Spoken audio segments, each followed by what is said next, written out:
Damai sejahtera Allah yang melampaui segala akal dan pikiran, itulah yang memelihara hati dan pikiranmu di dalam Kristus Yesus Tuhan kita.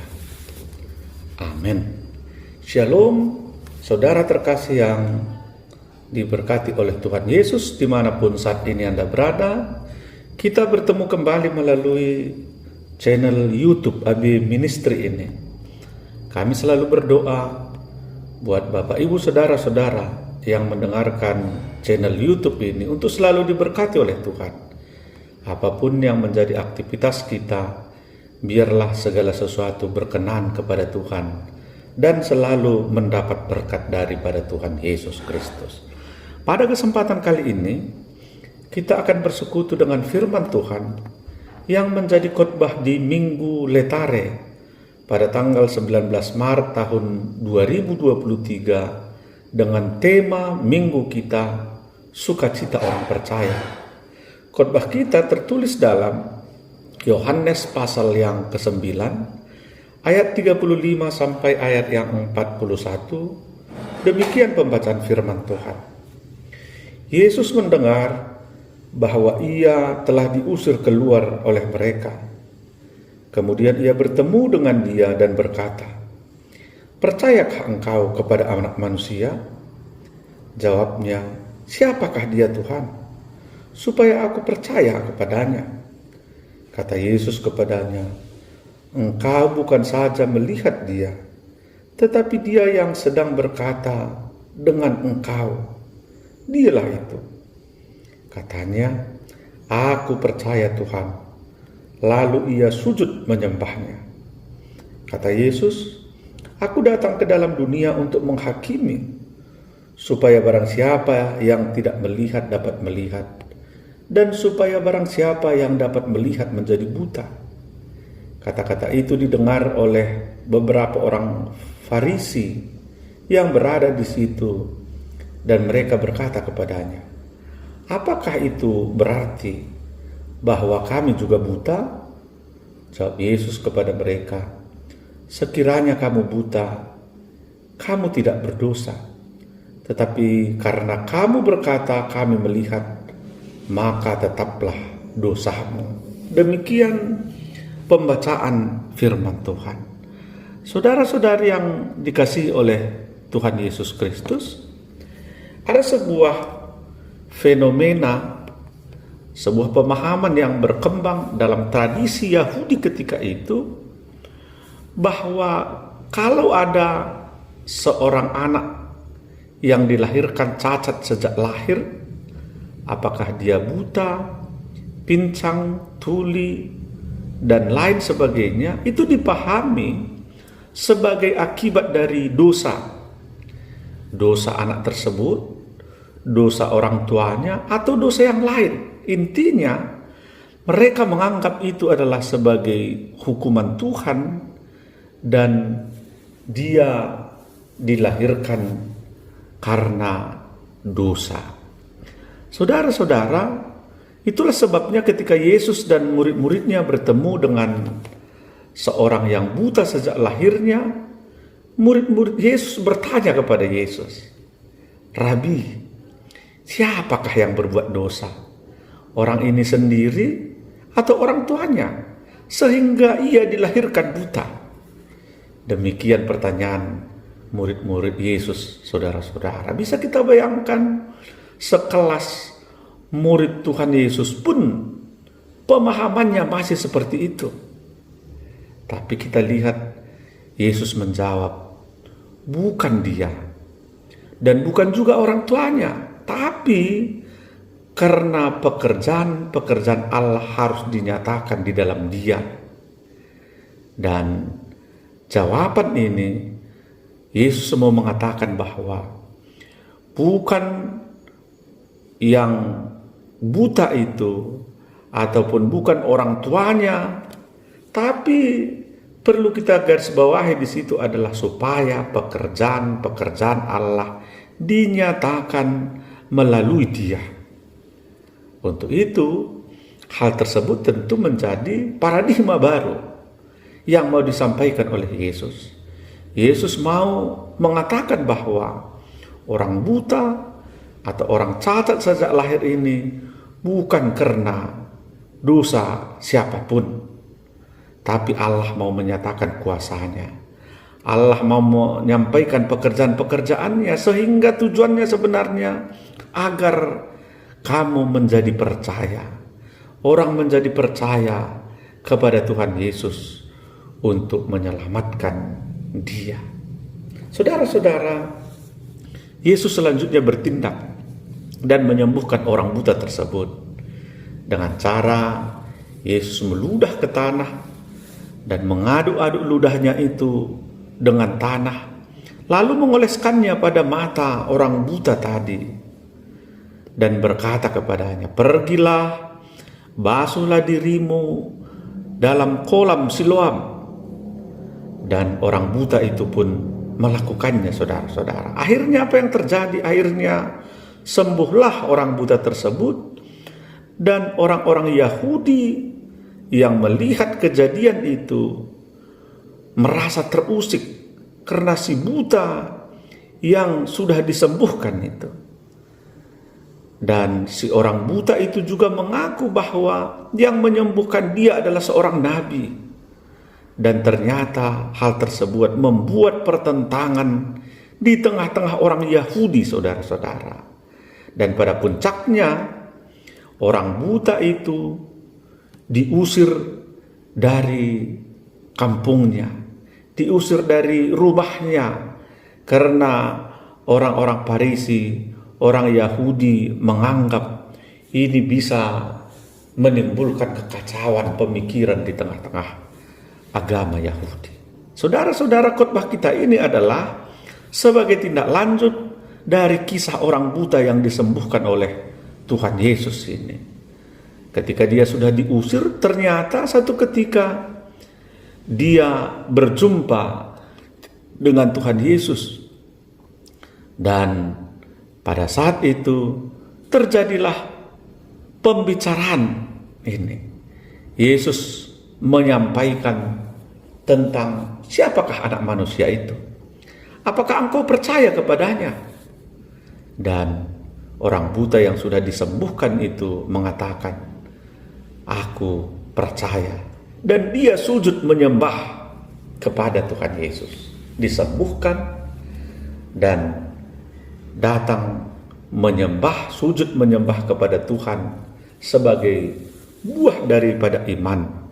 Sebagai bukti daripada sukacitanya, dia datang menyembah kepada Tuhan Yesus. Dan kalau kita lihat ayat sebelumnya, Bapak Ibu Saudara-saudara, sesungguhnya dia juga sudah bersaksi tentang Yesus sebagai nabi, sebagai Tuhan yang sanggup menyembuhkannya.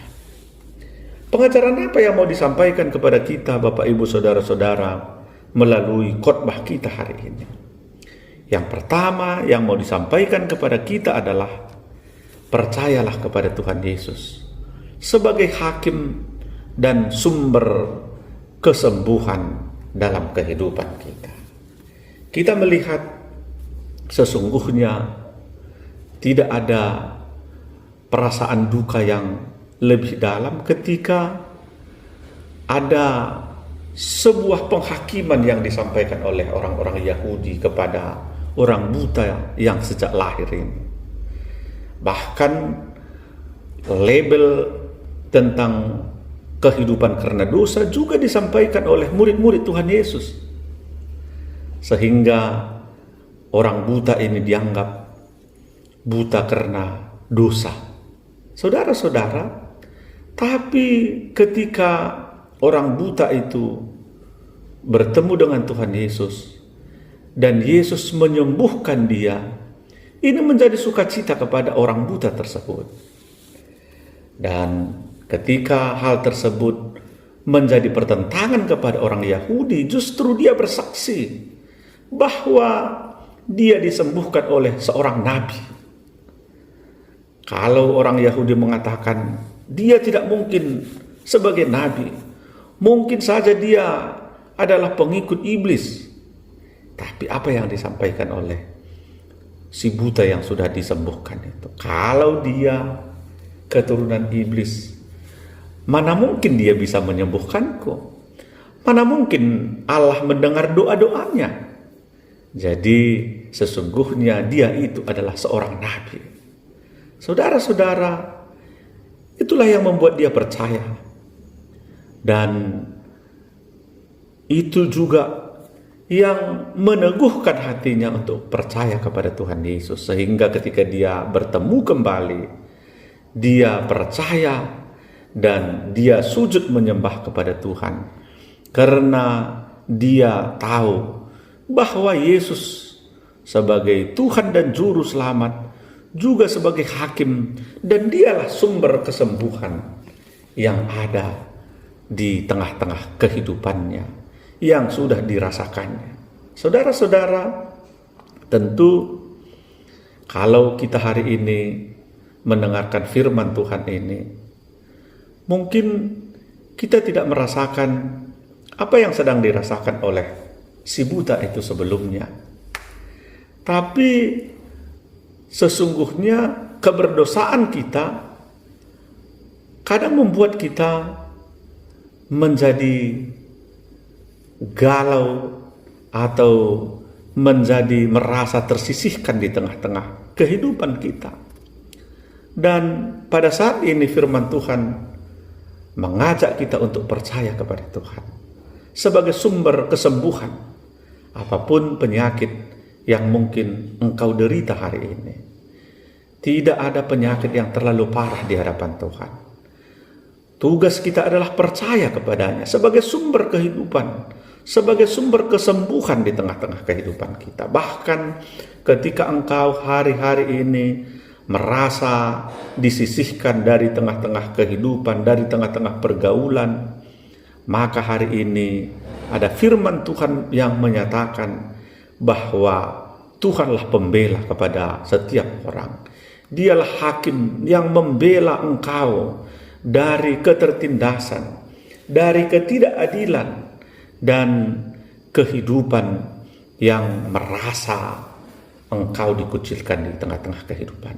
Untuk itu, seperti orang buta yang sudah disembuhkan tadi, tetaplah bersaksi, tetaplah menyampaikan kebaikan-kebaikan Tuhan, tetaplah berharap, sehingga Tuhan benar-benar menjadi pembela kita.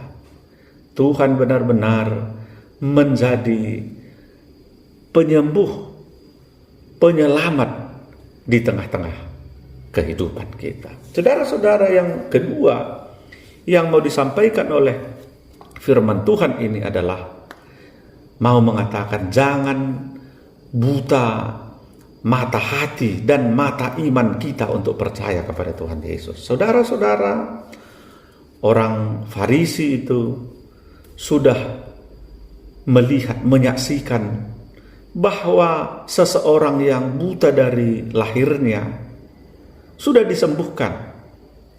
Tapi bukannya percaya, tapi mereka malah mencari kesalahan yang dilakukan oleh Tuhan Yesus.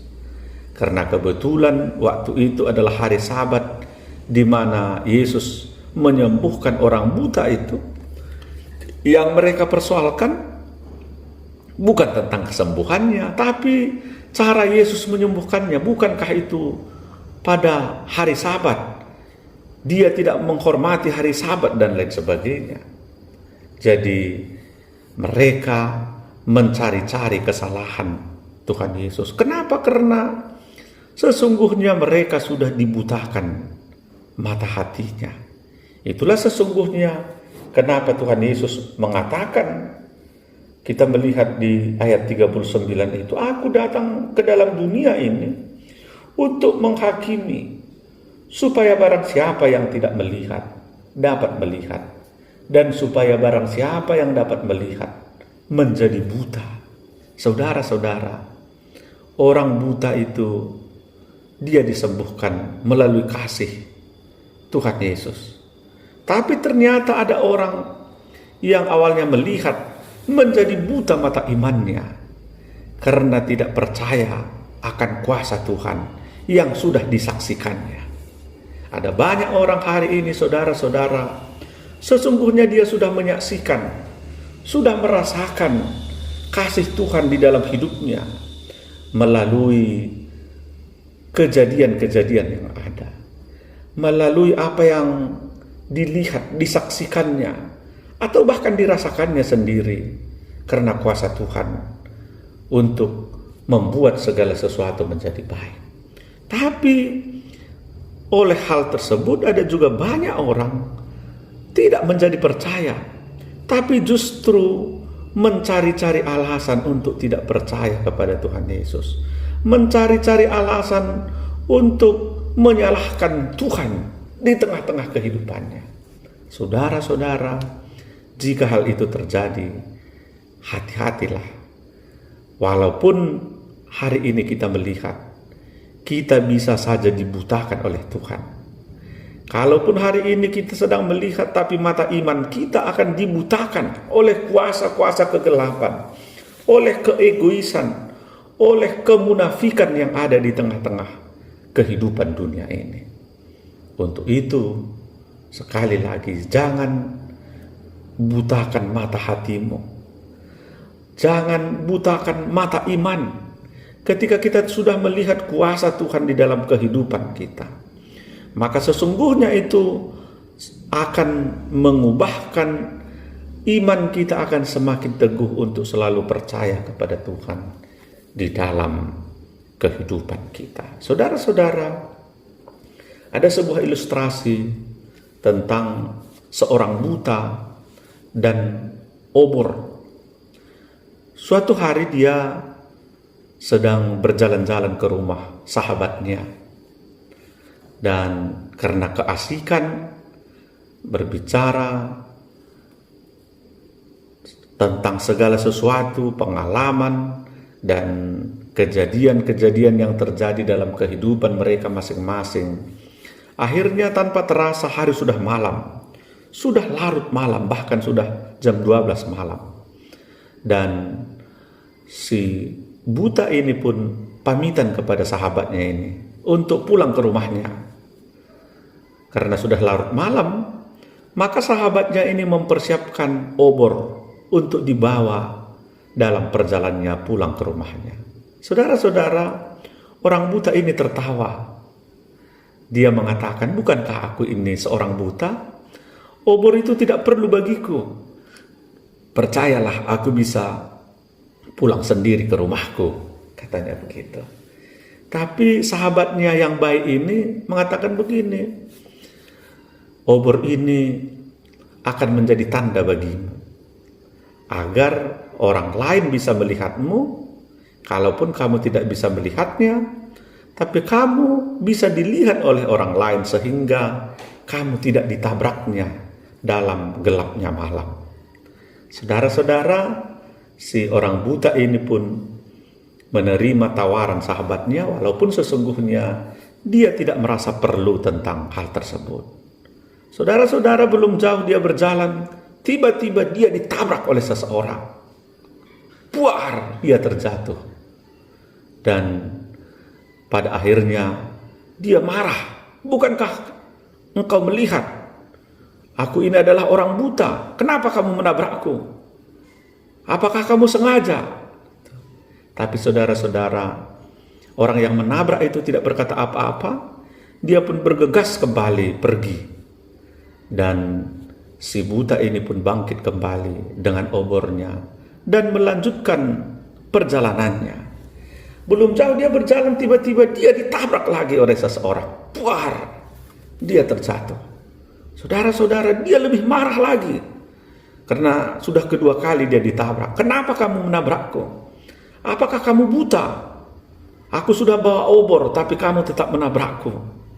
Saudara-saudara, yang menabrak ini pun kembali marah. Kamu yang buta, lihatlah obormu itu tidak menyala lagi, sudah padam.